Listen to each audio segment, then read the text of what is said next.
کیا آپ جانتے ہیں کہ 30 سال پہلے جب سوویت یونین ٹوٹا تو یوکرین کے پاس کتنے ایٹمی ہتھیار تھے؟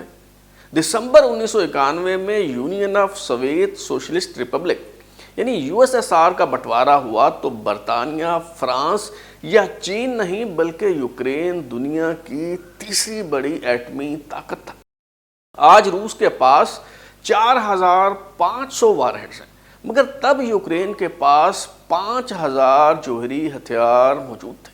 یوکرین کے پاس طویل فاصلے تک مار کرنے والے ایسے بیلسٹک میزائل موجود تھے جو تھرمو نیوکلیئر وار ہیڈز لے جا سکتے تھے۔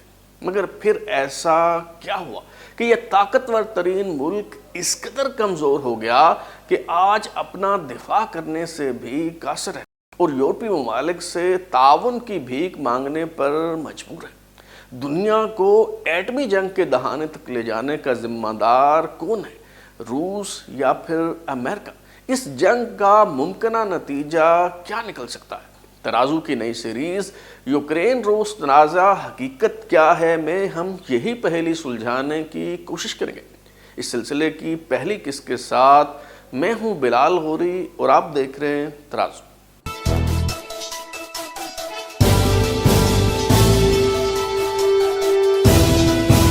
سوویت یونین سے الگ ہونے کے بعد یوکرینی قیادت نے ایٹمی ہتھیاروں سے دستبردار ہو کر ملک کو ایک پرامن ریاست بنانے کا فیصلہ کیا۔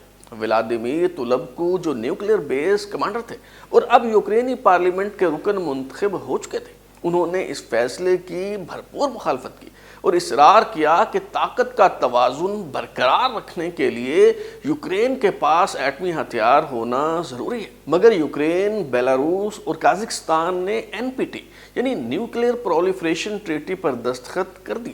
اس حوالے سے پہلے ماسکو میں امریکہ، روس اور یوکرین کے مذاکرات ہوئے اور پھر 1994 میں ہنگری کے دارالحکومت بوڈاپیسٹ میں ایک حتمی معاہدہ ہوا جو Budapest memorandum of security assurance کہلایا۔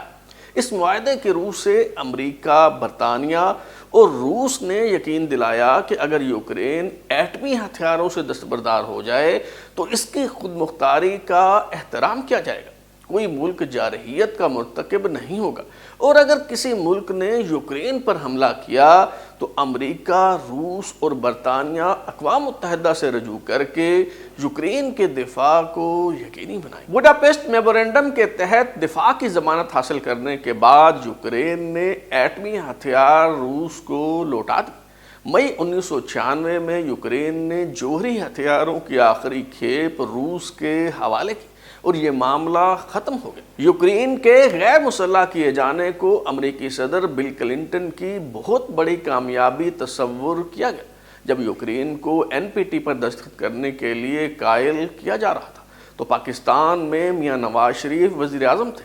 عالمی برادری بالخصوص امریکی صدر بل کلنٹن کی طرف سے پاکستان پر شدید دباؤ ڈالا جا رہا تھا کہ اس ٹریٹی میں شامل ہو، مگر میاں نواز شریف اور ان کے بعد وزارت عظمیٰ کا منصب سنبھالنے والی بے نظیر بھٹو نے اس دباؤ میں آنے سے انکار کر دیا۔ عالمی برادری کے جھانسے میں آ کر NPT پر دستخط کرنے اور ایٹمی ہتھیاروں سے دستبردار ہونے والے یوکرین کا روس کی فوجی طاقت سے موازنہ کریں تو ان دونوں ممالک کا سرے سے کوئی موازنہ ہی نہیں بنتا۔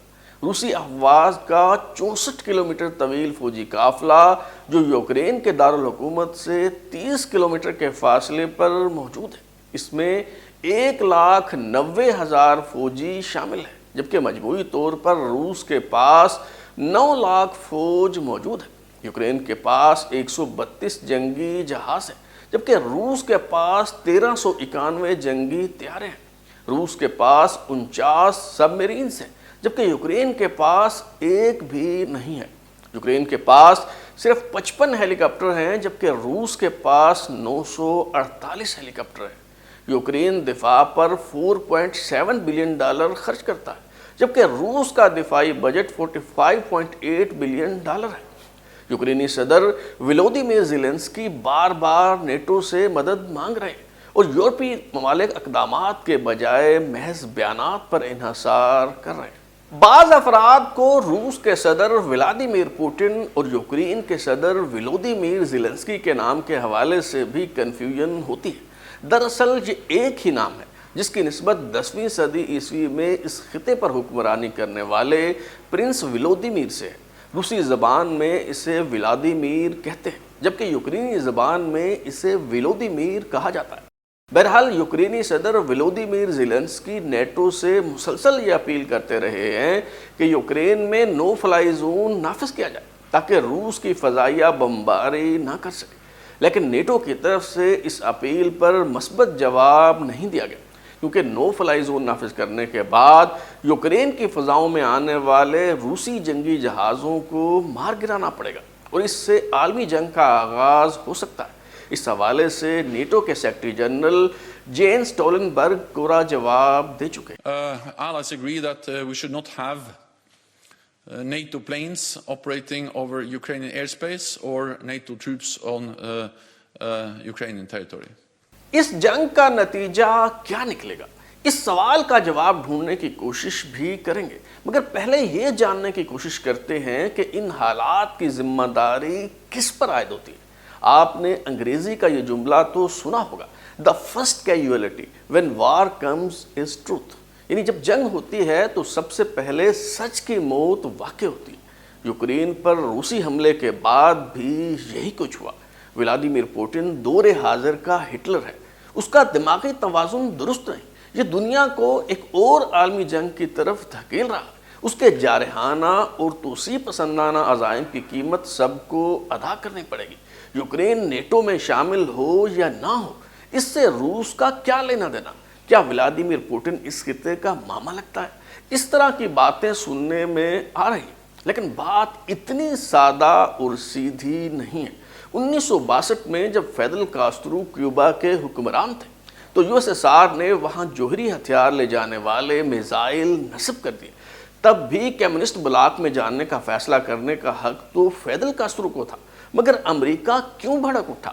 امریکی صدر کینیڈی نے جنگ چھیڑنے کی دھمکی کیوں دی؟ اور دنیا ایک اور ایٹمی جنگ کے دہانے پر کیوں پہنچ گئی؟ اس لیے کہ کیوبا سے امریکہ کا فاصلہ محض 90 میل تھا اور ان میزائلوں سے امریکہ کو نشانہ بنایا جا سکتا تھا۔ کیوبا کے برعکس یوکرین اور روس کی سرحد سانجھی ہے۔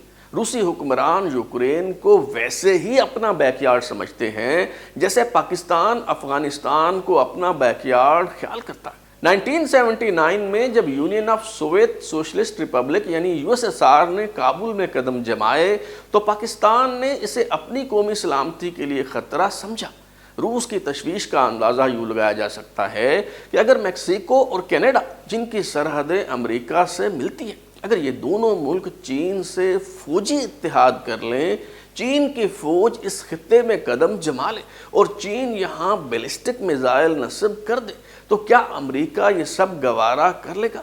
کیا تب بھی یہ دلیل کارآمد اور مؤثر سمجھی جائے گی کہ میکسیکو اور کینیڈا جس سے مرضی اتحاد کریں، اس سے امریکہ کا کیا لینا دینا؟ عمومی تاثر یہ ہے کہ موجودہ صورتحال کی مکمل ذمہ داری روسی صدر ولادیمیر پوٹن پر عائد ہوتی ہے، جو خود کو مرد آہن سمجھتے ہیں اور روس کو ایک بار پھر عروج کی طرف لے جانے کے خواہشمند ہیں۔ لیکن حقیقت یہ ہے کہ ان حالات کے ذمہ دار وہ مغربی رہنما ہیں جو جول ارض یعنی زیادہ سے زیادہ زمین ہتھیانے کی ہوس میں یوکرین کو میدان جنگ بنا چکے ہیں۔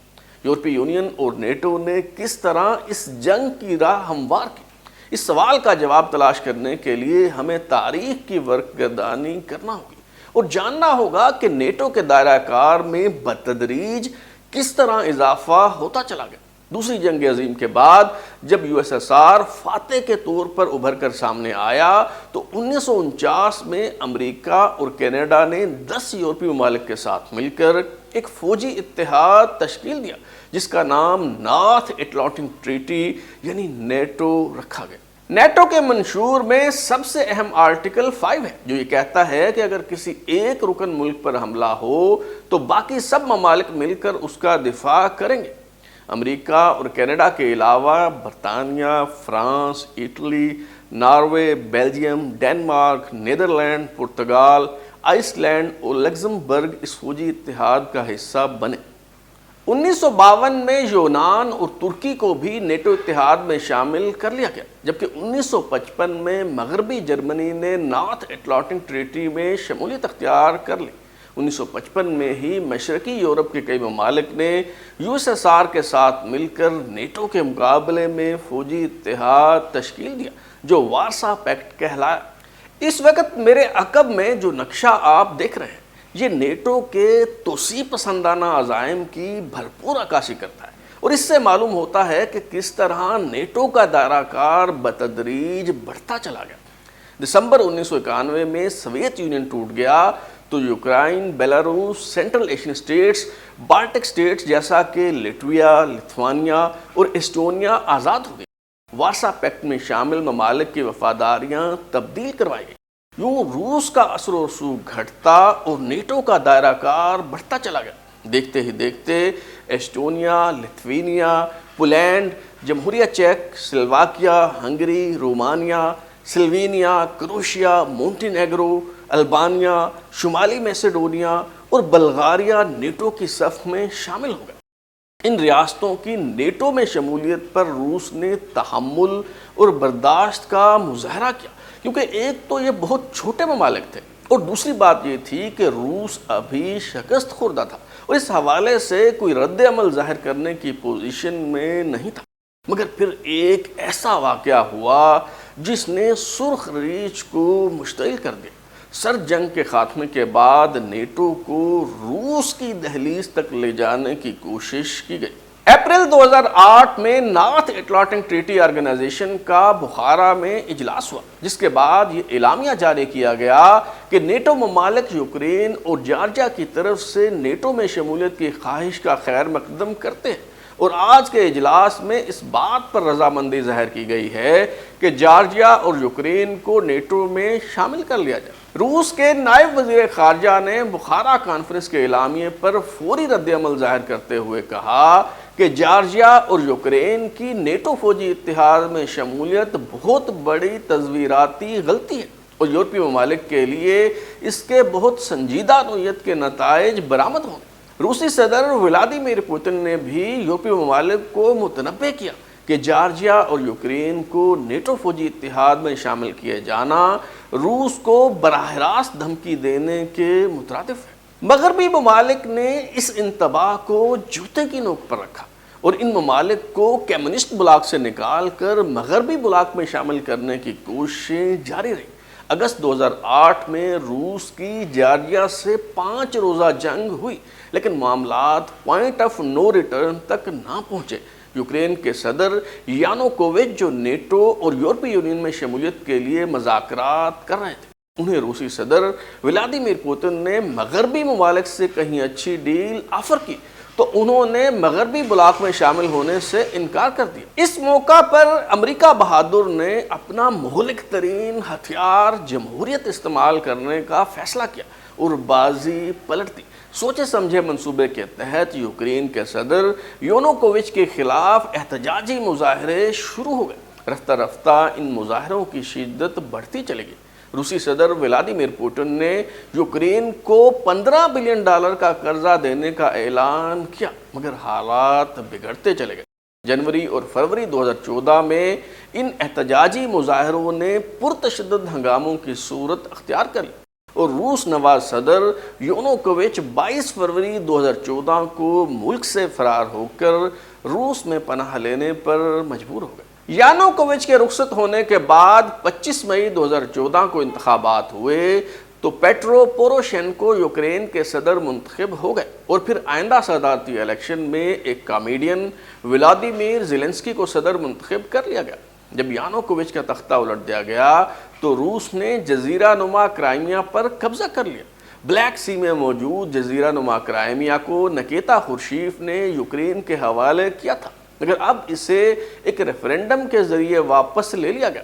علاوہ ازیں مشرقی یوکرین میں لوہانسک اور لوگانسک نے آزادی کا اعلان کیا تو روس نے انہیں آزاد ریاستوں کے طور پر قبول کر لیا۔ روسی صدر پوتن نے بطور احتجاج 1994 میں طے کیے گئے اس بداپیسٹ میمورنڈم کو بھی کالعدم قرار دے دیا۔ جس کے تحت یوکرین کی خود مختاری کا احترام کرانے کی یقین دہانی کروائی گئی تھی۔ یوکرین کے عوام کئی حوالوں سے منقسم اور منتشر ہے۔ مشرقی یوکرین کے لوگ روسی زبان بولتے ہیں اور ان کی ہمدردیاں روس کے ساتھ ہیں، جبکہ مغربی یوکرین کے باشندے یوکرینی زبان بولتے ہیں اور مغربی ممالک کی طرف کشش محسوس کرتے ہیں۔ مشرقی یوکرین کے علاقے جو خود کو آزاد اور خود مختار سمجھتے ہیں، وہاں حکومت کی رٹ نہیں ہے۔ یوکرینی ریاست انہیں باغی سمجھتی ہے، البتہ اس بغاوت کو طاقت کے زور پر کچلنے کی کوشش نہیں کی گئی، مگر جب ان باغیوں نے 17 جولائی 2014 کو ملائیشیا کے مسافر طیارے MH17 کو مار گرایا تو یوکرینی حکومت نے ان باغیوں کے خلاف فوجی کارروائی کا آغاز کر دیا۔ روس نے اپنے فوجی دستے بھجوا دیے تو مذاکرات کے ذریعے معاملہ حل کرنے کی کوشش کی گئی، مگر حالات خراب سے خراب تر ہوتے چلے گئے۔ یوکرین اور روس کی جنگ کا ممکنہ نتیجہ کیا نکل سکتا ہے اور اس مسئلے کا منطقی حل کیا ہے؟ یورپ جو توانائی کے حصول کے لیے روس پر انحصار کرتا ہے، اسے اس جنگ کی کیا قیمت ادا کرنا پڑے گی؟ اس حوالے سے مزید تفصیلات معلوم ہو سکیں گی آئندہ ایک ساتھ میں۔ اگر آپ اپنی رائے دینا چاہتے ہیں یا پھر کوئی تجویز تو ہمارا واٹس ایپ نمبر 033284105337 دستیاب ہے۔ اپنا فیڈ بیک دیں، لائک کریں، سبسکرائب کرنے کے بعد بیل آئکن یعنی گھنٹی دبائیں اور دیکھتے رہیں ہمارا چینل ترازو۔